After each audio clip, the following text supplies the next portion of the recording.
another important practical aspects of environmental microbiology, that is nothing but study of air microflora. Why we want to study air microflora? So before discussing that, let me classify the environment into two categories. One is indoor environment, another one is outdoor environment. Means within the room and outside the room. That is the literal meaning of that. Okay, so the type of microorganism which present in the indoor environment as well as outdoor environment, it always depends on various parameters. Various parameters in the sense the activities which is going on in that particular area. See, for example, in agricultural region, the type of organism is completely different. When you come to a nosocomial region, that is nothing but a hospital environment, it will be completely different. Okay, you can see many of the pathogens in case of hospital environment, but in case of agricultural environment, it is completely different. Saprophytic organisms will be more. Okay, so it is essential to study the air microflora in all the environment because of various reasons. Example, the presence of unwanted microorganisms in the environment may create allergy. In case of an industrial aspect, if you take an industrial aspect, what will happen? The presence of microorganism will settle into your final product and it will get contaminated. So it is essential to determine what kind of microorganism is present in the environment. Based upon that only we can suggest some remedies. How to remove that? What type of treatment has to be given? Okay, what type of chemicals has to be sprayed to remove this type of organism? So to know that, we have to find out what are the types of microorganisms which are present in the environment. That's what the major objective of today's practical. That is nothing but we are going to study the air microflora in indoor environment as well as outdoor environment. Right? So when you come to how we are going to isolate these microorganisms.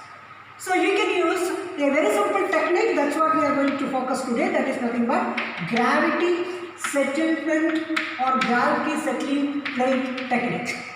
Okay, gravity settling plate technique, this is what we are going to focus today. So this is the technique which we are going to employ to isolate the microorganisms. So see, if you see in case of environmental aspects, there are so many samplers are available.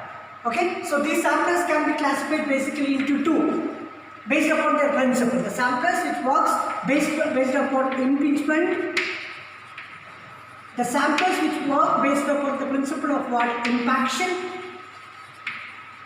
Right? There are so many samplers which are available in the market to enumerate the microorganism or to isolate the microorganism. So let us see what is the difference between an impingement and impaction. So if you are isolating a microorganism into a liquid media, that type of technique is called what? Impingement. If you are using a broth, if you are using a liquid media, that is called impingement. And if you are using a solid media, that is called what? Impaction. There is the basic difference between impingement and impaction. In theory, you might have studied about various samplers like Anderson sampler, his sampler, so many samplers you might have seen. Okay, so here we are going to use a very simple technique, that is nothing but gravity settling plate technique. In here, the basic principle is nothing but the settling of, see, you know that each and every particle in this environment will be having a specific gravitational force. Based upon that gravitational force, what it will do, it will try to settle down in the environment. Right? So, it all depends upon what? It all depends upon the density. That's what the settling or the gravity of this or the terminal velocity is directly proportional to the density of the material. Okay? The density of the material, for example, if the material is dense, what will happen? The settling rate will be faster. If it is lighter, then what will happen? The settling rate will be reduced. So that's why the terminal velocity is directly proportional to, or the settling is directly proportional to the density of the material, and it is inversely proportional to the viscosity of the medium. Okay, if the air is viscous, it contains a lot of mist and other components, what will happen? The settling process will get interfered. Right? So the viscosity is reduced, settling will be faster, or the terminal velocity is faster. So I just want to conclude here, the basic principle behind the gravity settling plate is nothing but this: the settling rate or the terminal velocity is directly proportional to the density of the environment, so the density of the particles, and it is inversely proportional to the viscosity of the environment. Okay? Okay. So we are going to perform gravity settlement plate technique. Right, by which we are going to isolate both bacteria and fungi from both indoor as well as outdoor environment. So all of you know that if you want to isolate bacteria, the common media which we will be using is nothing but nutrient agar media, which will be exposed into the environment at a particular duration. Right? After that, we will be keeping it for incubation to find out what type of microorganism settled in this nutrient agar media. The same way, what you are going to do, you are going to expose your plate. Which plate you are using for fungi?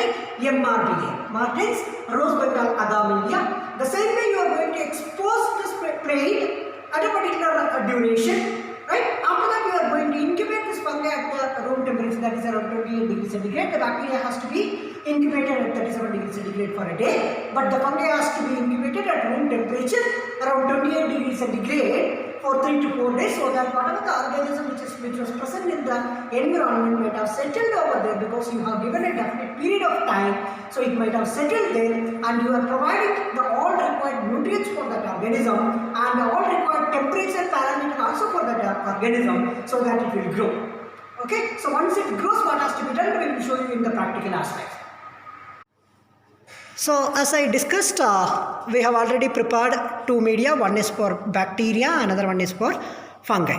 Now we have to expose these plates into different locations. Okay, so before exposing, you just see that it has to be properly labeled. That is, the media is nutrient agar, and the location which we are going to keep this is in the lab, that is in the central lab, and the exposure time which we are going to give is 10 minutes. The same way, we have prepared MRBA media, that is Martin's Rose Bengal agar media, that is for fungi, and the location is same and the exposure time is also same. Now we have to expose it for 10 minutes.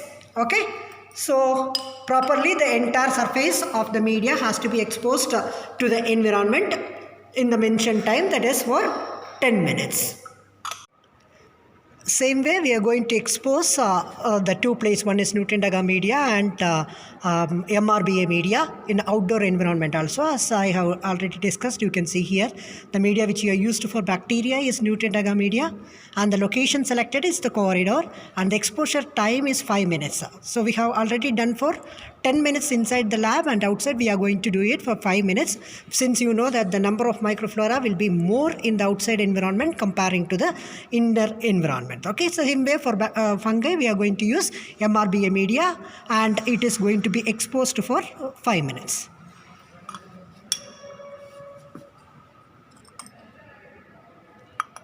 Okay, so after 5 minutes, we are going to close the lid, and it is going to be incubated. That is, bacteria is going to be incubated at 37 degrees centigrade in the incubator, and it is for 24 to 48 hours, and fungi for 3 to 4 days at the room temperature, that is 28 degrees centigrade. So the 5 minutes incubation of the indoor region, that is nothing but the central lab, is over, both in case of fungi as well as bacteria. Now carefully we have to close the lid, and it should be keep it for incubation. Same way, whatever we have kept outside also, after 10 minutes of time, we have to close it and keep it for incubation, and we have to find out what kind of microorganism is present after the incubation time is over. After incubation period, we have taken out the plates. So we have used the media. The media is nutrient agar media. Location is central lab. Exposure time is 10 minutes. Same way, one more media which we have exposed for 5 minutes, but the location is changed. That is nothing but corridor. So the first and foremost thing which we have to see is you have to count the number of organism which is present after incubation time. So the number of organism which is present in the first plate, that is which we have incubated, which we have exposed in the central lab, you can see that around 15 to 17 colonies are observed. The same way, the outside environment, that is in the corridor, you can see that the number of organism is around 63. Okay, so the number of organism which is present in the outdoor environment is much higher comparing to indoor environment. So the next thing, so this is called enumeration. You have to count the number of organism.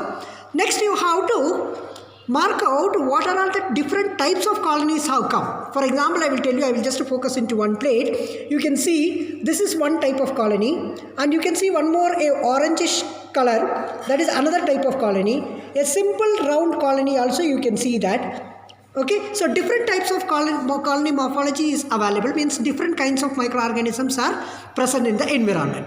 So the next thing which we have to do is you have to characterize it. There are two types of characterization. One is macroscopic observation and the second one is what? Microscopic observation.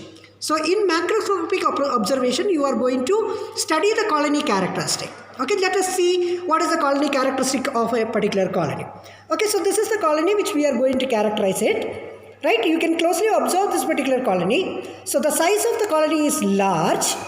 Okay, the second thing which you have to see is the shape of the colony. The shape of the colony is not having an entire margin. The margin is nothing but irregular. So if you see closely the plate, you can see that the elevation of this organism, that is, it is elevated. The texture of the organism is smooth and you cannot see any pigmentation over here in one colony. But the another colony, the orangish colony, one more colony you can see over there, that is nothing but what? A orange color is produced, that is the pigmentation the color is nothing but orange, and you have to see the opacity of the organism.